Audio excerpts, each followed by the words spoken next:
All right, looking at some campaign news now, starting with the campaign trail in Gauteng. And President Jacob Zuma has urged residents of Thembelihle Informal Settlement to stop making illegal electricity connections. The president has visited newly electrified homes in the area, and he's being accompanied by Joburg Mayor Parks Tau and ANC Gauteng Chair Paul Mashatile. And our reporter Tumaole Mohlaoli joins us now on the line for more. He's following the campaign trail. Tumaole, very good afternoon to you. We understand the president is going door to door in the area today. What can you tell us? Well, a very good afternoon to you, Natasha.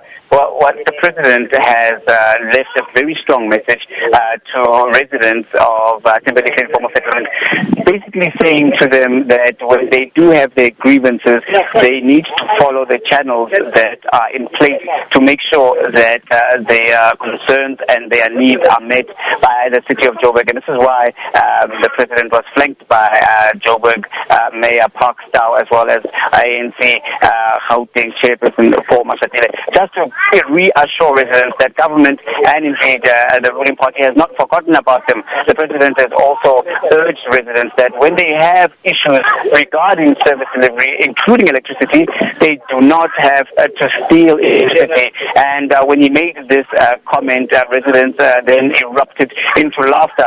We know that, of course, Thembelihle Informal Settlement is notorious for the siphoning off of electricity, and many of the residents are putting themselves in danger, as well as other passing residents in neighboring communities, because you have live wires exposed as they're running into the informal settlement from the various electric outlets, including street lights. So the president making the message that, making the pledge and the plea rather, that the government will meet residents halfway, and indeed they mustn't steal electricity, and the door is always open for them to approach their local councillors as well as the city of Joburg to get services. Also, what was important about the president's visit there is the fact that the president also launched some new solar-powered electricity generators, as well as electricity boxes, which will power several homes, including a creche in the community. And this was widely accepted and widely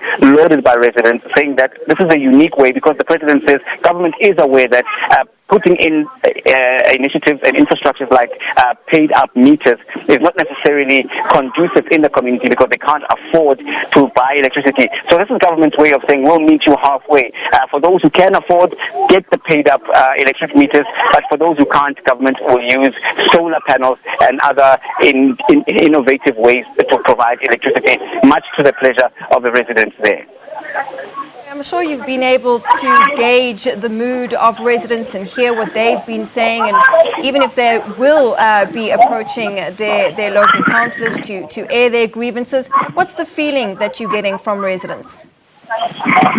Certainly a feeling of gratitude, a feeling of excitement, with residents saying that they are very pleased that the head of state himself, President Jacob Zuma, has come to see them. And of course, the head of the ruling National Party, the ANC. So they are happy on all fronts, saying that they feel that for now they have been heard. And certainly, while of course this has been put in the context of election campaigning, for the residents receiving this electrification as well as other basic amenities is a big deal. And they say that they will heed the president's call in terms of trying to alert and sensitize other residents that violence is not necessarily the way to get their grievances heard. The president's giving an assurance, as well as Joburg Mayor Parks Tau, that the local councillors will be held accountable if they ignore the plight and the demands of the residents. So it was joy all round, Natasha. All right, Tumaole, thank you very much for that update. Our reporter Tumaole Mohlaoli on the campaign trail in Gauteng.